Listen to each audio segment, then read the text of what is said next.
اعوذ باللہ من الشیطان الرجیم، بسم اللہ الرحمن الرحیم۔ انجینئر اویس درانی، آج ایک محترم ہمارے دوست ہیں اخلاق صاحب لاہور سے، انہوں نے حکم دیا ہے کہ بھئی یہ اطیع اللہ و اطیع الرسول جس کا انہوں نے انیگما بنا دیا ہے، اس کو کمپلیکیٹ کر دیا ہے ان مولیوں نے، یہ پریسٹ ہوڈ نے، ٹھیک ہے نا۔ حالانکہ یہ بات ثابت پائے تکمیل تک پہنچ چکی ہے، کئی لیکچرز میں بتا چکا ہوں۔ اب جو موجودہ اسکالرز ہیں دنیا بھر کے، وہ متفق ہیں اس بات پہ کہ 300 سال کے بعد یہ جتنے بھی لٹریچر ہے ان کا، چاہے وہ روایات ہیں، چاہے وہ احادیث کے نام پہ ہے، یا تاریخ ہے، یا یہ ساری چیزیں فقہ ہے ان کا، یہ سارے کا سارا جو ہے یہ دشمنان اسلام تھے، کرمنلز تھے۔ یہ بات ثابت ہو چکی ہے، پائے تکمیل تک پہنچ چکی ہے، ٹھیک ہے۔ مجھے کہنے میں کوئی بات نہیں ہے، میرا آپ لیکچر سنیں اس بارے میں، ٹھیک ہے۔ ہائی جیک کیسے کیا انہوں نے ہماری تاریخ کو اور ساری چیزوں کی جھوٹی کہانیاں بڑھ کے، اور اسلام کے پیرلل ایک دین انہوں نے گھڑا ہے، جس کو علامہ اقبال جو ہے تو عجمی اسلام کہتے ہیں، سر سید جو ہے تو بندہ ایجاد مذہب کہتے ہیں، اور علامہ مشرقی جو ہے مولی کا مذہب کہتے ہیں۔ یہ جتنے بھی اسکالر ہیں بڑے بڑے، آپ حیرت دہلی کو دیکھیے، اور اس طرح کے آپ کو ہزاروں نام مل جائیں گے تاریخ میں جن کو یہ گالیاں دیتے ہیں، ان کے گھروں کو انہوں نے جلایا جو بھی ان کے خلاف اٹھے ہوئے۔ اس وقت تو ان کی طاقت تھی، عباسی تو مسلمان ہی نہیں تھے، عباسیوں کا دور تھا، اور یہ جو ہے تو رابضیوں کی حکومتیں تھی، ان میں یہ بڑے پھولے اور یہ سارا لٹریچر انہوں نے جو ہے تیار کیا ہے جی، ٹھیک ہے جی۔ اب یہ دیکھیں، اطیع اللہ و اطیع الرسول جی، ہاں، اطیع اللہ سے مراد قرآن کی اطاعت اور اطیع الرسول سے روایات کی اطاعت مقصود ہے۔ یہ اندازہ لگائیے، یعنی دین اسلام میں دو اطاعت ہیں، اللہ تعالیٰ کی اور رسول الگ الگ۔ یہ تصور، یہ تو شرک ہے یار۔ اطاعت ہوتی ہے حکم کیا، اور صاحب حکم صرف اللہ ہے، رسول نہیں ہے۔ رسول کے کسی حکم کی اطاعت آپ نہیں کر سکتے۔ رسول بھی قرآن کو فالو کرتا ہے، اور جو ہے تو امت سے بھی کہتا ہے۔ اب میں ثابت کروں گا قرآن سے، دیکھیے یہ آیت 12:40 اور 6:57 اور بھی بہت ساری آیتیں۔ ان الحکم الی اللہ، ان الحکم الی اللہ، الا للہ، ان الحکم الا للہ، اللہ کے سوا کسی کو حکم ہے ہی نہیں ہے۔ لا یشرک فی حکمہ احد، 18/26۔ وہ اپنے حکم میں کسی ایک کو بھی شریک نہیں ٹھہراتا، تو رسول کو کیسے ٹھہرائے گا یار؟ رسالت ماب جو ہے خود بھی اللہ کے مطیع تھے، اور صحابہ کو بھی اللہ کی اطاعت کا حکم ہوا کرتا تھا۔ ہر نبی رسول کا یہی حال تھا یار۔ اللہ کے رسول اپنی نہیں، خالص اللہ تعالیٰ کی اطاعت کراتے تھے۔ یہ آیت دیکھیے یار، 3/79، 79۔ ما کان لبشر ان یؤتیہ اللہ کتاب والحکم والنبوۃ ثم یقول للناس کونوا عبادا لی من دون اللہ ولکن کونوا ربانین بما کنتم تعلمون الکتاب وبما کنتم تدرسون۔ یہ 3/79 آیت ہے۔ اور نہیں لائق واسطے اس بشر کے اللہ تعالیٰ اسے اپنی کتاب دے، اور کتاب کے ساتھ جو ہے اختیار بھی دے، کنگڈم بھی عطا کر دے، اور اسے سب سے بڑا جو عہدہ ہے نبوت کا وہ بھی عطا کرے۔ پھر لوگوں سے وہ یہ کہے کہ اللہ کے ساتھ میرے بھی بندے بنو، یعنی اللہ کی بھی اطاعت کرو اور میری بھی اطاعت کرو۔ دیکھ رہے ہیں، بلکہ اس کا فرض ہے یہ کہے کہ تم بھائی ربانیین بن جاؤ، تم یہ نظام ربوبیہ کے اسٹیبلش کرنے میں مددگار ہو جاؤ، اللہ کی خالص اللہ کا حکم مانو۔ ربانیین سے بھی یہ مراد ہے، کیونکہ تم اللہ ہی کی کتاب کی تعلیم و تدریس دیتے ہو، جس میں اصل جو ہے مطاع، جس کی اطاعت کی جائے وہ اللہ تعالیٰ کی ذات ہے۔ فلہذا اللہ کے نبی تو لوگوں کو خالص اللہ تعالیٰ کے فرماندار بنانے کے لیے، ربانیین کے لیے مبعوث کیے جاتے تھے، اپنی اطاعت کروانے کے لیے نہیں یار۔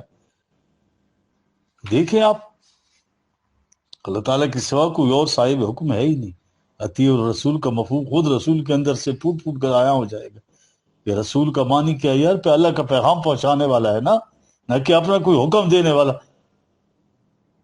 اور جب رسول جو ہے بدلائل ذیل، دیکھیے آپ نیچے بیان دے رہا ہوں، اللہ کا پیغام پہنچانے والے تھے یار. 3/144 آیت دیکھیں وما محمد الا رسول، محمد صرف اللہ کا پیغام پہنچانے والے ہیں. وما علی الرسول الا البلاغ 5/99 رسول کے ذمہ صرف اللہ کا پیغام پہنچانا ہے. اب اطیع رسول کا معنی یہ ہے کہ ہمارے پیغام کی اطاعت کرو جو کہ ہم نے اپنے پیغام کو پہنچانے والے کے ذریعے بھیجا ہے، اور اس حقیقت کے پیش نظر کہ حاکم صرف اللہ ہے یار. وہ اپنا حکم رسولوں کے ذریعے بھیجتا ہے، خود تو سامنے نہیں آتا اللہ تعالیٰ. وہ تو لا تدرک الابصار یار، لیسا کمثلہ شیء.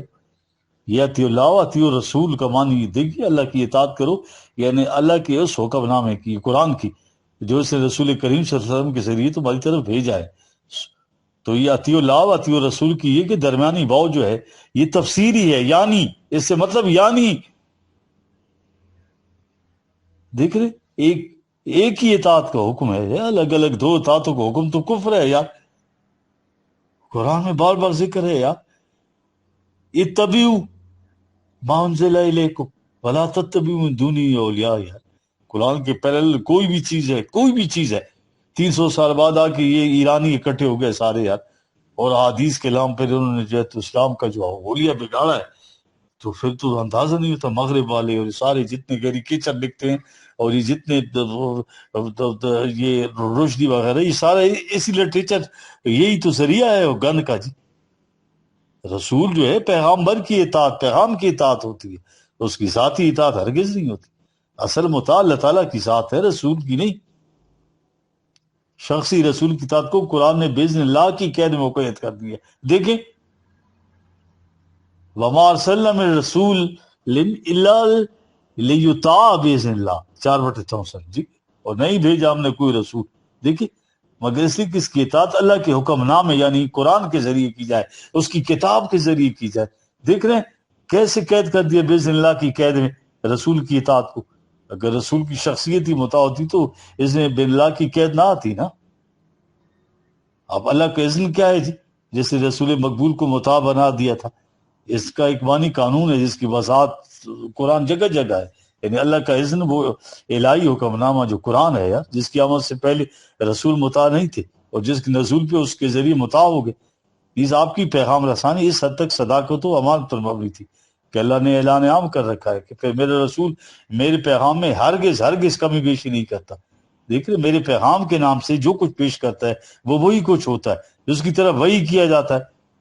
یہ 53-3-4 2 آیتیں دیکھیں وما ینطق عن الہویٰ ان ہوا الا وحی یوحیٰ.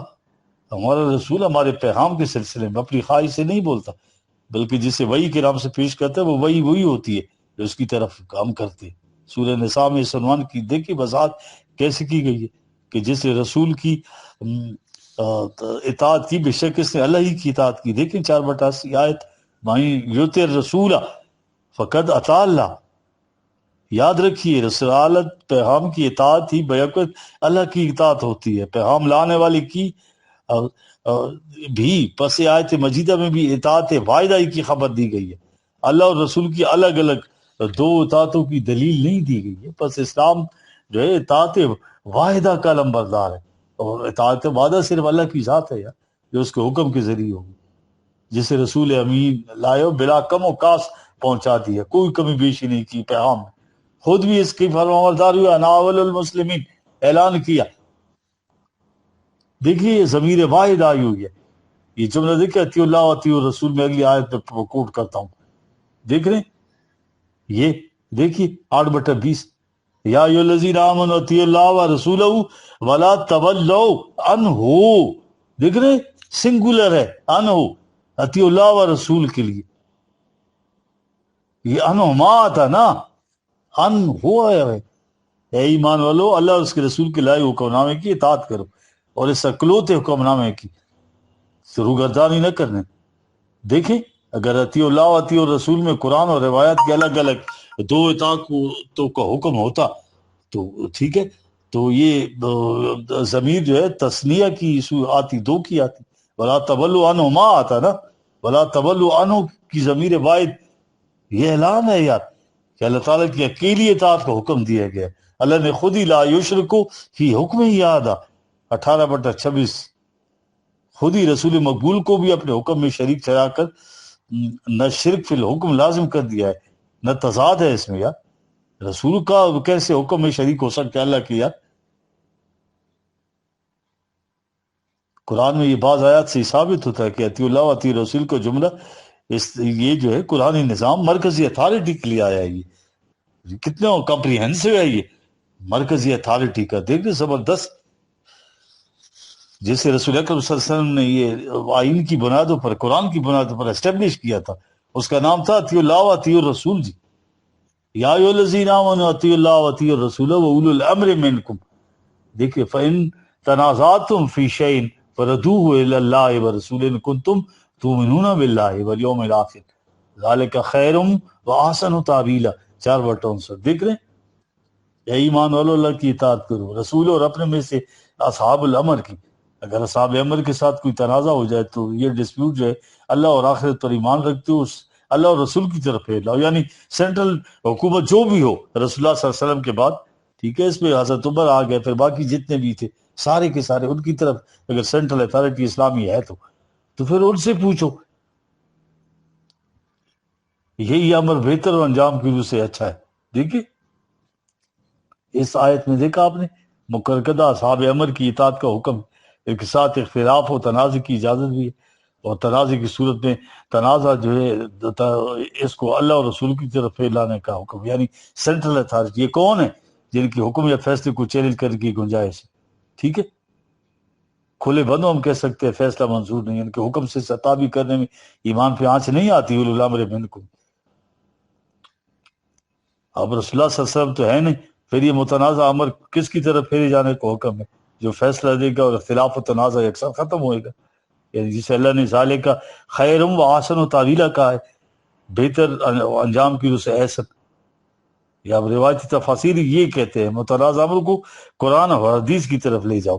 یہ لیکن مسلمانوں کی دیکھ لی سارے فرقے بنائے ہوئے ہیں حدیثوں سے یار، اور یہ مشرک ہیں، یہ سارے کے سارے جتنی ان کی مساجد ہیں، مدارس ہیں یار، یہ کفر و تفریقا بین المؤمنین ہے یار۔ کیوں نہیں ہم لوگ سچی بات کرتے یار؟ وہ اللہ کو بھی جواب دینا ہے نا، یہ مشرک ہیں یہ سارے۔ لا تکونوا من المشرکین والذین کفروا دینہم والذین فرقوا دینہم کانوا شیعا لست منہم فی شیء۔ تمہارا کوئی تعلق نہیں ہے ان سے، رسول سے سنت کرتے ہیں، اللہ کو پتہ تھا اس طرح کریں گے۔ ہر فرقے کا دعویٰ ہے کہ قرآن اور حدیث اس کے حق میں فیصلہ دیتے ہیں۔ جس تصور نے امت کو متحد کرنے کی بجائے منتشر و مختلف کر دیا، یہ خیرن ہو سکتا ہے نا، آسن و تعویلہ یار، یہ قطع نہیں، جو مجرم تھے بہت بڑے جی، ٹھیک ہے، یہ وہ چیز ہے جو بار بار قرآن کہتا ہے، ٹھیک ہے۔ اب یہ دیکھیں اولی الامر منکم کی اطاعت کے بعد ان سے اختلاف و تنازع کی اجازت بھی ہے۔ یہ باقاعدہ عدالتوں کے قاضی یا مجسٹریٹ جو ہیں یہ ہیں وہ قرآنی نظام کی مرکزی اتھارٹی کی طرف سے مقدمات کی سماعت کے لیے جو متعین ہوں گے۔ یہ دینی امور کی نہیں، کوئی دین کے کسی حکم کو چیلنج تو کیا نہیں جا سکتا، بلکہ عوام کے معاشرتی جو ان کے آپس کے ڈسپیوٹس ہوں گے ان کا ذکر ہے۔ عوام اپنے تنازعات مرکز کے جو مقرر کردہ یہ مجسٹریٹ ہوں گے، ججز ہوں گے، اب اگر ان سے کوئی فیصلہ غلط صادر ہو تو جس پر یہ جماعت کی دادرسی نہیں ہوگی وہ اس فیصلے کو اپیل کریں گے، چیلنج کریں گے۔ دیکھ رہے یہ 459 میں حکم دیا گیا فردوہ الی اللہ ورسولہ، سینٹرل اتھارٹی کو جائیں گے، مرکزی اتھارٹی، تاکہ دوبارہ غور و خوض کے بعد وہاں سے جو ہے فائنل ڈیکری ایشو، ورڈکٹ وہاں سے ایشو، جس کے بعد پھر اپیل نہیں ہو سکے گی۔ بس اللہ اور رسول آخری اتھارٹی ہے اسلامی نظام میں، جس کے فیصلے کی کوئی اپیل نہیں۔ جب تک رسول زندہ رہے آپ آخری اتھارٹی، رسول سے مراد یہ اتھارٹی ہے، یہ نہیں کہ رسول کریم صلی اللہ علیہ وسلم کی ذات ہے، اور آپ کے بعد آپ کی جانشین آخری اتھارٹی ہے جس کے فیصلے جن کے آخری ہوتے تھے۔ مقدمات کے فیصلوں کے لیے اس انداز کو قیامت تک کے لیے خیرن کہا گیا اور آسن تعویلہ۔ یاد رکھیں اطیع اللہ و اطیع رسول کی پاکیزہ اصطلاح کے ماتحت وہ نظام ہے جس میں اقتدار اعلیٰ اللہ تعالیٰ کی ذات کا ہو، قرآن کا ہو، ٹھیک ہے، جہاں رشوت اور سفارش نہ ہو، یعنی جو نظام اللہ کے بھیجے ہوئے اور رسول مقبول کے لائے ہوئے ذات حیات قرآن کی بنیاد پر اسٹیبلش ہوگا، وہ اس پاکیزہ اصطلاح کا مصداق ہو سکتا ہے۔ نہ کہ یہ ملوکیت یہ موجودہ زمانے میں اس پہ تو نہیں کر سکتے، اور نہ کیپٹلزم جس میں اللہ اور رسول کے اولین جو ہے درس ربوبیت کی مخالفت موجود ہو، یہاں پہ حکام عیش اڑا رہے ہیں، دیکھ رہے ہیں لوٹ مار، اور یہ لوگوں کو محروم کیا ہوا ہے، اور یہ سارے احبار ربان ملے ہوئے ہیں پروموٹ کر رہے ہیں یار ان کو، جن کو قرآن نے کہا ہے ان الاحبار وربان لا یاکلون اموال الناس بالباطل ویصدون عن سبیل اللہ. یہ جتنی پولیس روڈ ہے آپ کی، یہ اہل شریعت اور اہل طریقہ سارے کے سارے یہ تو رستے میں یصدون عن سبیل اللہ، یا لوگوں کا مال کھاتے ہیں، پیٹ بھرے باتے رہتے ہیں دوزخ کی آگ سے. اور یصدون عن سبیل اللہ یہ خود بھی نہیں آتے، یصدون عن سے یہ مراد ہے، اور نہ لوگوں کو آنے دیتے ہیں اللہ کے رستے کی طرف، یہ رکاوٹ ہے.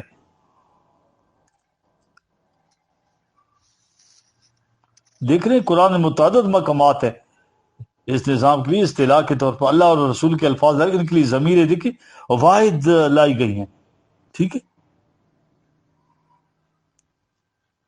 دیکھیے ایک آیت میں پڑھتا ہوں دوسری 9/62 یالفون باللہ لکم لیردوکم، دیکھ رہے واللہ ورسولہ احق ان یردوہ، وہ ہے یہ ان کانوا مومنین. 9 بار دیکھیے اللہ اور رسول کے لیے ضمیر تثنیہ نہیں بلکہ یہ ہے یردوہ، یہ ہو ضمیر واحد نہیں ہے.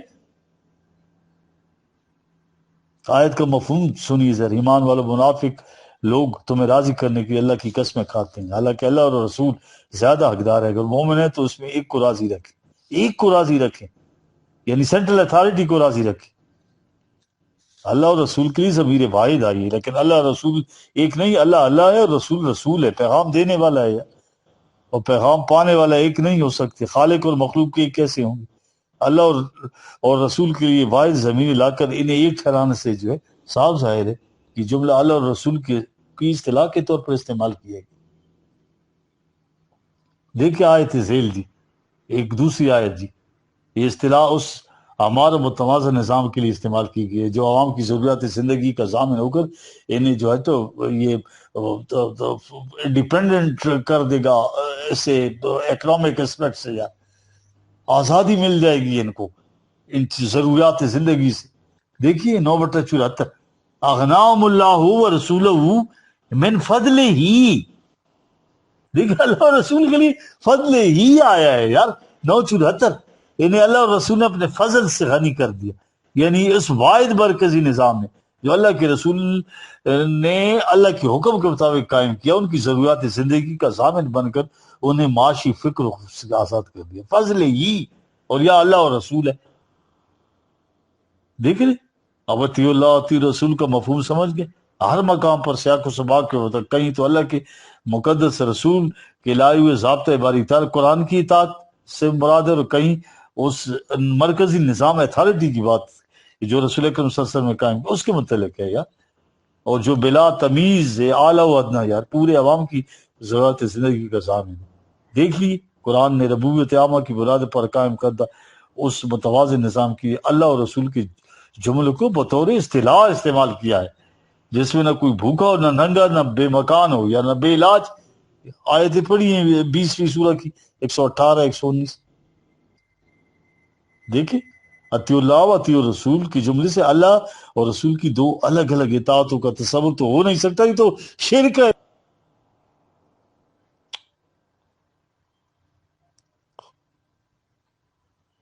ربنا تقبل منا انک انت السمیع العلیم.